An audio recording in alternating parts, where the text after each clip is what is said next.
Hola, hola querido amigo, querida hermana, ¿cómo estás? Gracias por acompañarnos una vez más, como cada vez que subimos un videito. Es una alegría para nosotros poder compartirte un mensajito cada vez que podemos. Lo hacemos con mucha alegría y siempre agradecidos a Dios porque Él nos regala de su palabra y uno se vacía al compartir con ustedes y luego nos volvemos a llenar de la palabra y así es el círculo para compartir la palabra de Dios. Así que si quieres aprender, si quieres memorizar la Biblia, enséñala. Enséñala que el resultado va a ser aprendizaje, memorización y mayor comprensión de la palabra de Dios.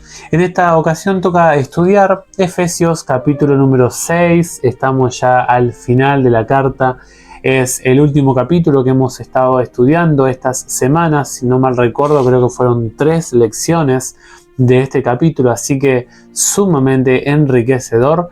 Hemos visto los versículos 1 al 9, después vimos del 10 al 20, hicimos del 10 al 20 2 lecciones, así que sumamente rico el capítulo de hoy, de esta ocasión que vamos a estar viendo.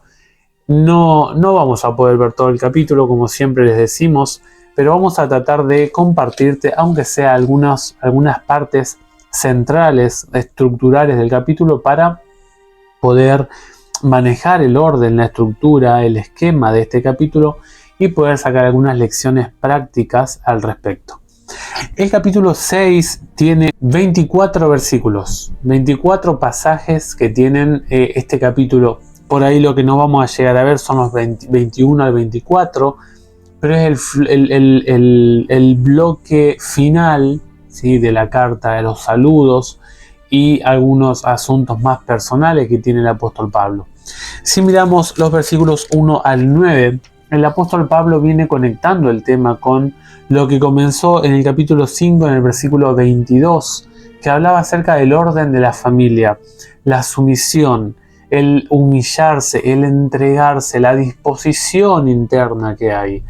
Y acá nos va a continuar hablando de 4 tipos de relaciones que hay en el cristiano, que existe en el Hijo de Dios.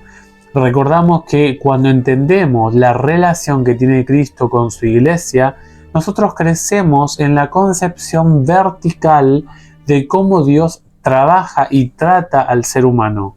Ahora vamos a estar viendo en estos pasajes 1 al 9 cómo lo que Cristo hace impacta, alcanza nuestra vida social con nuestro prójimo. El primer grupo que el apóstol trata en los versículos 1 al 3 son los hijos. Los hijos tienen que obedecer a los padres y la obediencia es coordinar o colocar en armonía una vida personal a un mandato externo a mí. Y eso es la obediencia, es escuchar algo que se me indica y vivir de acuerdo a esa indicación, acomodar mi conducta de acuerdo a esa directriz. Y sabes que el apóstol Pablo aquí habla que nosotros, cuando leemos la palabra, nosotros los hijos tenemos que amar y honrar a nuestro Padre porque es lo santo, es lo justo que Dios aprueba. No hay ningún tipo de argumento raro. No, la Biblia dice hacelo porque es lo que le agrada a Dios. Punto final.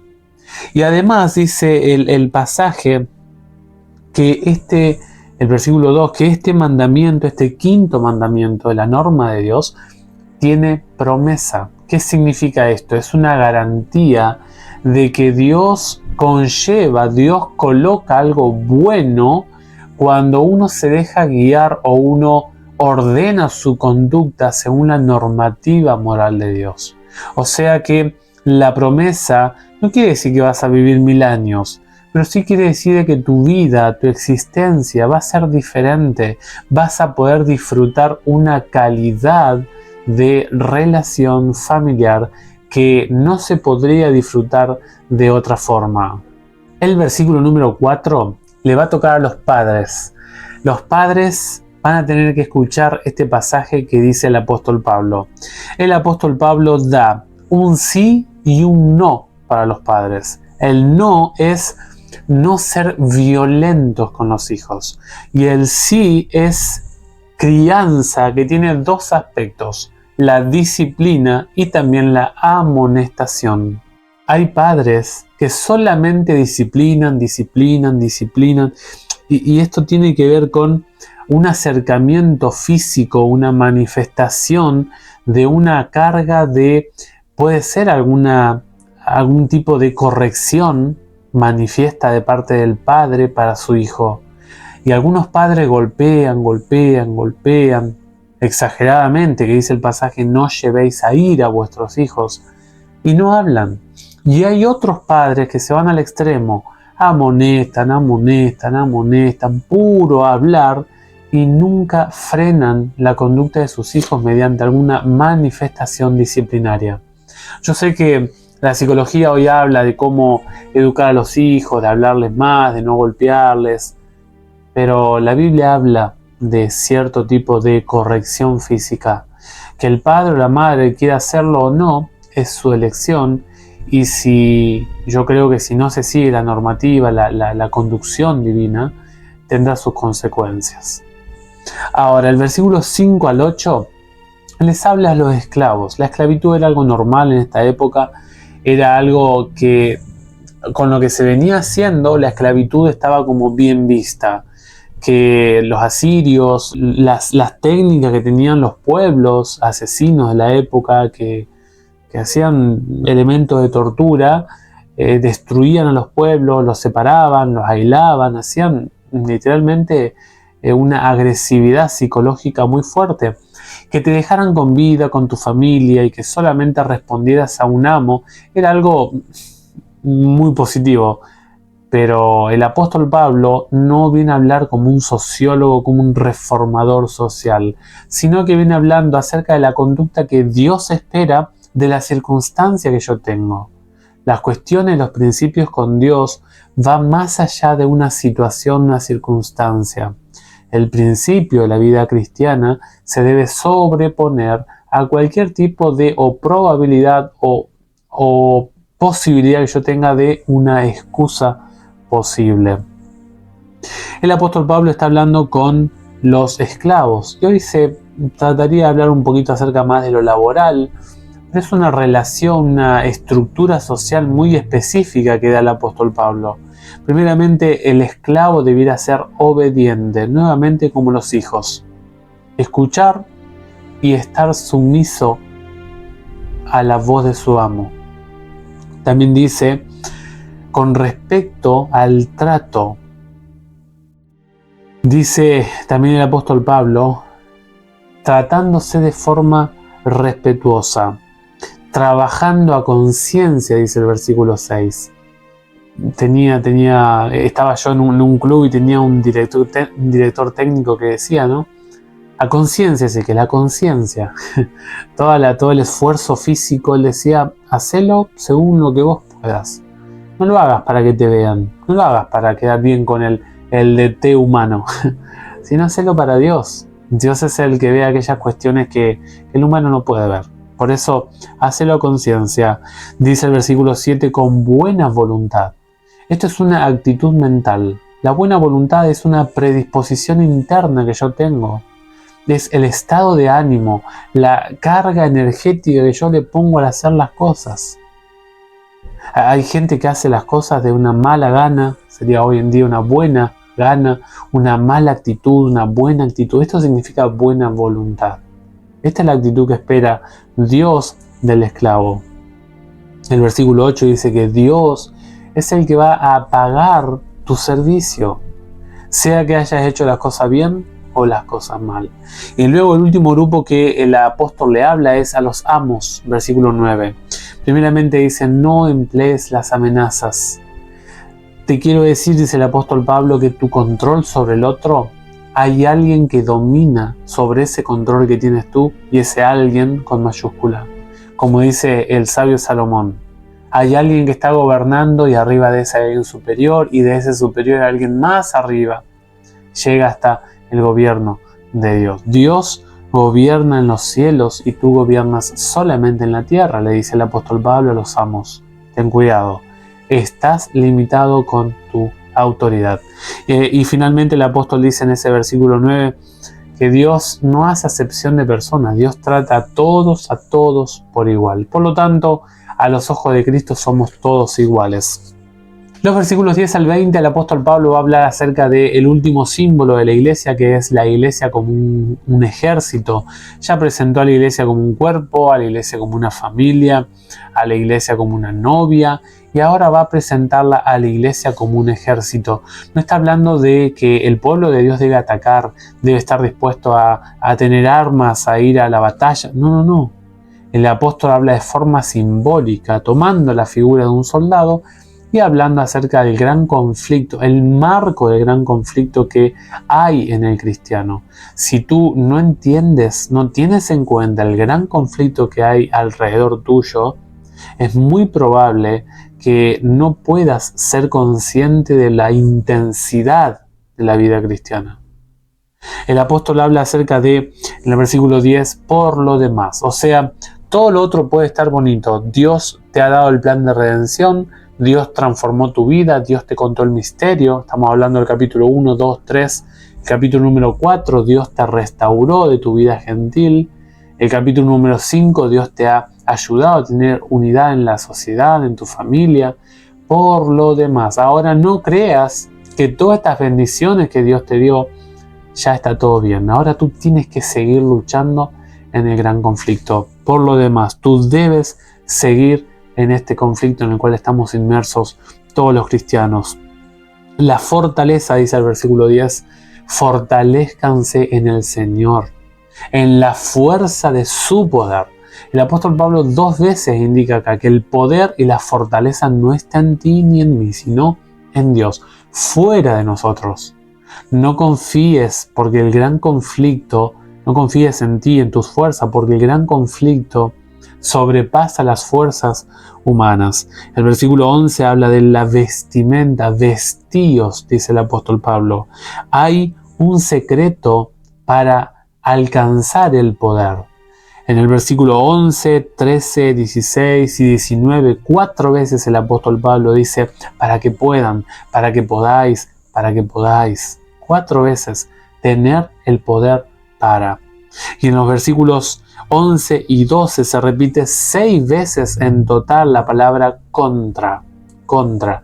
Todo cristiano que quiera ir bajo la normativa bíblica tendrá un sinfín de números de seres en su contra.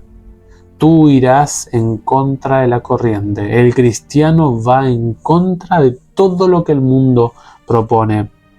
¿Cómo es el enemigo? Bueno, el apóstol Pablo nos describe.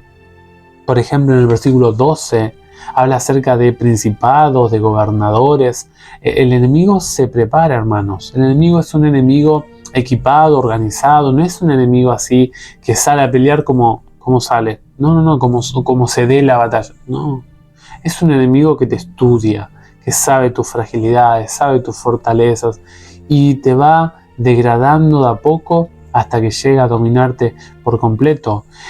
También dice la Biblia que en el versículo 12 son seres espirituales. Significa que son seres que no los podemos ver, que no podemos luchar contra la fuerza de estos seres. Son seres mucho más poderosos que el ser humano. También, por ejemplo, en el versículo 12 al final dice, son seres malignos. Malignos.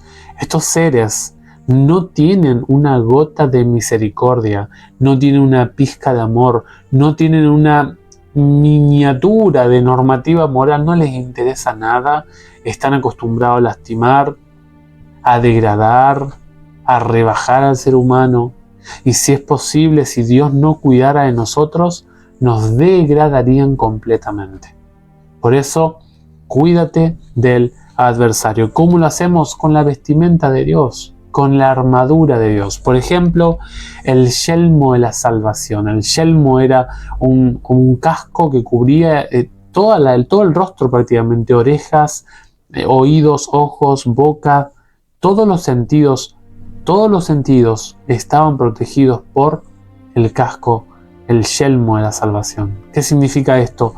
El yelmo de la salvación es el resguardo para tu mente, tus sentidos, todo lo que conforma tu identidad íntima.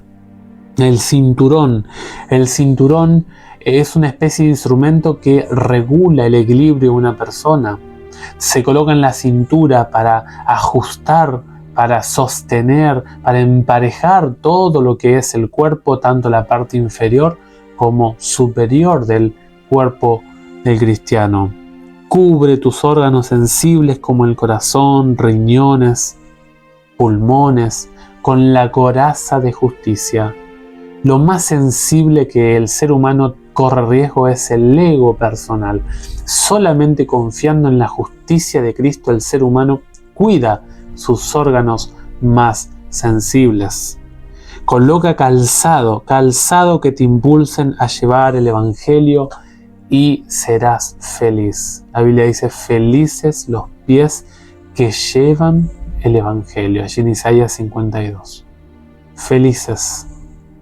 El escudo es muy interesante, es una herramienta que tenía como una especie de cuero húmedo que lo mojaban y eso apagaba los dardos de los arqueros.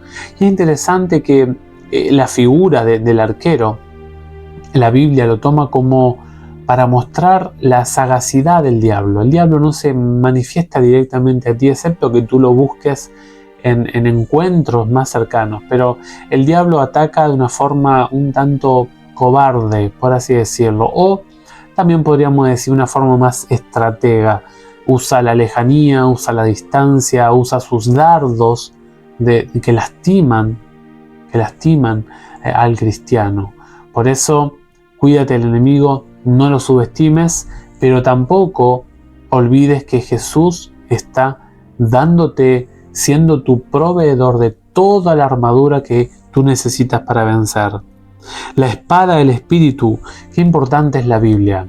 Hay que conocer la Biblia, hay que estudiarla de forma ordenada, hay que manejarla, hay que analizarla, memorizarla, y vas a tener que aprender a manejar la Biblia así como como se maneja una espada. Es el símbolo de el conocimiento, la interacción y el vínculo que paso yo con la palabra de Dios. Y finalmente el apóstol dice, orad y velad con súplicas, con perseverancia. Otra herramienta que el apóstol da. Usa esta herramienta de la oración como un medio para hablar con tu general, para estar en vínculo con él, recibir las directrices más importantes para tu avance en la batalla entre el bien y el mal. Tenemos el éxito asegurado, pero tenemos que luchar. Ojalá que este capítulo te sirva, te aliente, te motive a ordenar tus relaciones sociales, ordenar tus relaciones horizontales y también pelear la buena batalla de Dios. La batalla que el enemigo no quiere que ganes. Solamente dedicando tiempo a la vestimenta, tiempo a colocarte la armadura de Dios, a vestirte de Cristo, vas a poder salir victorioso. De lo contrario, el maligno te ganará, te vencerá y serás conquistado por su poder maligno. Que Dios te bendiga ricamente, te mandamos un gran abrazo, que tengas un feliz sábado de corazón, que lo disfrutes y por ahí si querés compartir este contenido, que te sea de ayuda y podés bendecir a otros también. Cuídate mucho y nos vemos en un próximo videito. Chao, chao.